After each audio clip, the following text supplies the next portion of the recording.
เมื่อยอมึงพี่ยอสาระตามาลิเลยเนี่ยเนี่ยเฮ้ยจาระนะการคุยไม่กับเกล้าเนี่ยนะยี่ทอดที่สุดแล้วเนี่ยมุงรอไว้ลาลาวลีสาระตาดอกล้อเนาะถอดดอกงี้เนี่ยลูกเขียว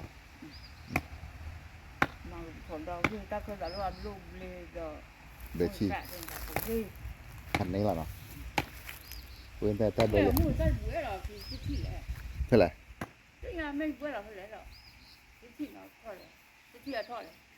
ใครเนี่ยเดี๋ยวทอดดูอะไรใครดูเดี๋ยวทอดเนี่ยแท็กซี่เบย์อ๋อแล้วที่บัวนี่ไงวะเนี่ยเลยTerang ora leta ma wi hakiพอที่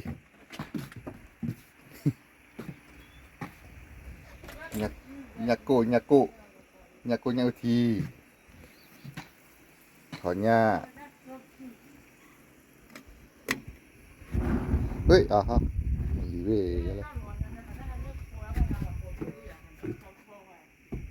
ล้วชาวบ้านน่ะทุกดีหรอมั้งหรอพระตาเปล่าแล้วก็จะกูกันเนี่ยเนี่ย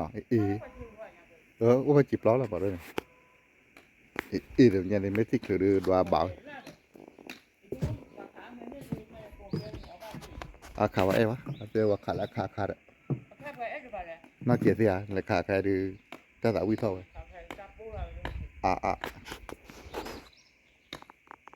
ขาก็ราคาดูนะฮะโว้ย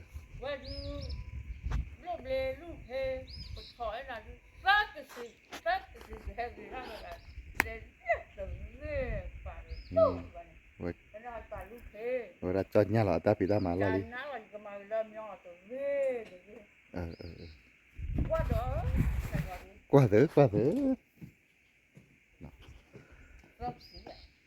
นี่เขาตรามึงนักคือโพตรามึงนักคือโพเจ้าแล้วตราก็เกิดมีวิธีที่นอกหลักแค่แล้วตามาให้กินมีนอกหลักกินมาเล็กแล้วตามาให้กินมาพอแล้วพันนี้เด้มีปัตเตอร์ดิแต่เราเดินกว่าฮิลาคิบัชชีเท่าไหร่มาเลยเตยเมื่อคืนนี้ก็มาเลยเตยที่แค่เตยตัดขากันเลยแล้วป้อนหยาตื้อตัดขาไปดอนดูดว่าเรามีดาไปมาเลยเตยอีกชั่วโมงนึงกันเลยแล้วปอกพันนี้เลยดอดูแล้วก็บ้าเตยฮิลาคิเนี่ยเด็กแค่ไม่ใช่เมื่อคืนนี้บ้าเลยเป็นยังแค่ไม่ใช่บ้าเป็นยังเมื่อคืนนี้เด้อวันนี้บ้าเลยเตยได้แล้วตักชัวร์เราพอได้ตักเลยอีกสิเนาะพอได้ตักเลยฮะเล็กแค่นักกู้เนี่ย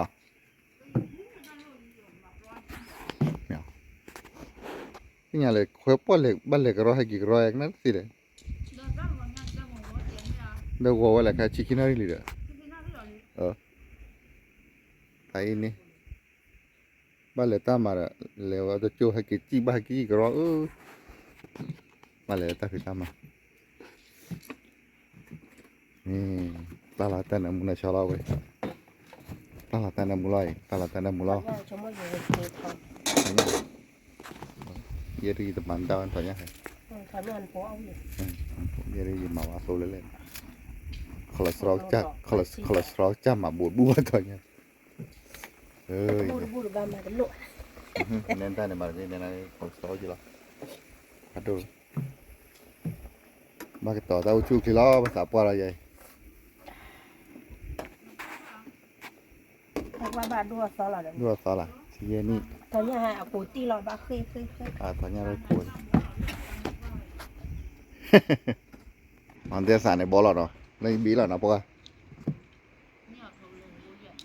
นี่บัวเรีย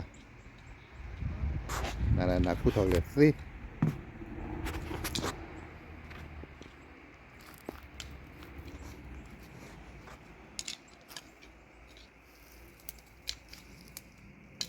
เลยดอกเว้ยเว็บพอบุลาให้จบไม่รอเลยเนี่ยอเมริกาพอบุลาข้าวนะมูไปตากูข่าวเราว่าเรามาเลยจ้อตาให้เหลือเราให้แท้ให้ทอดกันได้หรอพอบุลาบอกอะไรอย่างกว่าให้ทอดตะลีบไปตาไปให้ก็สู้เราก็ตัวโคตรอะให้ทอดที่เนี่ยดอกก็ไม่รู้พอบุลาไว้นะคลอได้ช็อกโกแลตที่เนมูระว่าอะไรเอาสิสิกินแล้วว่าแต่นาหูว่าแต่กินหรอเมียจะบ้าจีบ้าจีอีนะมาแล้วตาดอกลาเซตรีมนะสารป่าวเลยพันไหนเราไว้แล้วพี่นับปลีกันปากนับสู้หรอปลีกันนับปลีกันนับสู้หรอนับปลีกันนับสู้เลยอ่ะนะปลี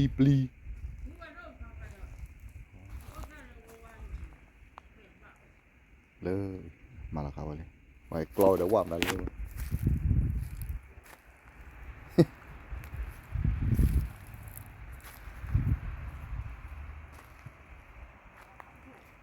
ดีที่กระอี้นะที่กระอี้เจ๋ยใหญ่ครับเดี๋ยวไม่ปุ๋ยดับเพื่อหรอไม่ไม่ปุ๋ยดับแล้วก็ปุ๋ยแล้วที่กระเลยอ้อมเลยไม่ปุ๋ยดับเพื่อดีว่าปุ๋ยละพันในเรื่องปุ๋ยละพันในอยู่ทั่วอยู่ทั่วถึงบ้านเลยนี่เลยขี้เกียจเน้นตาดู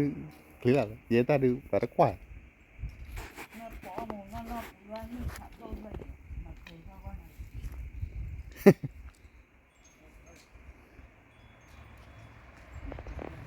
เฮ้ตานี่น่ะบัวอะไรบ้างทางเลยก็จะเดินมาสู้แล้วตาเดียวน่ะแล้วเหรอสู้มูล้อเอามาแล้วป่าเดียวทีเนี่ยแล้วปุ๋ยเนี่ยเอาเกิดกรอบบ้านให้เก็บสู้เราได้บ้านมาเนาะบ้านคือปุ๋ยตาเดียวผัดโดนพระยิบเลยจะละสโลให้นี่แหละนะพี่เนาะอันละปุ๋ยแล้วสโลเนาะเซเบบี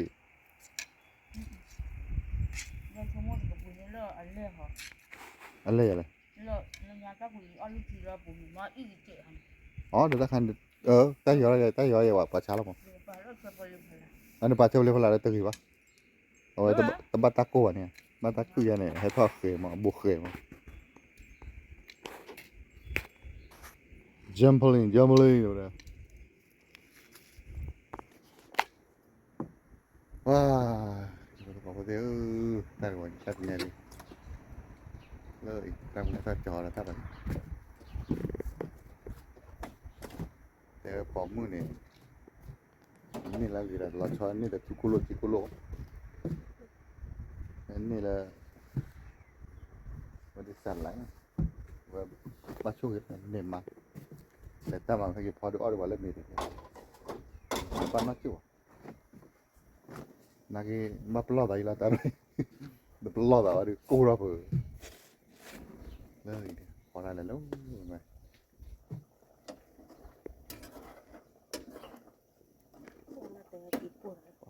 มาเก็บที่โคตรเป็นไปได้ล้นบ้านเด็กเจ๊มีเงินมีเงินดาวเลยตามไปตามพวกเราเนาะวันที่ละเลยตามมูลค่าไปเนาะเดี๋ยวช่วยกันดีกว่าเดี๋ยวเนาะไปแล้วเนาะเฮ้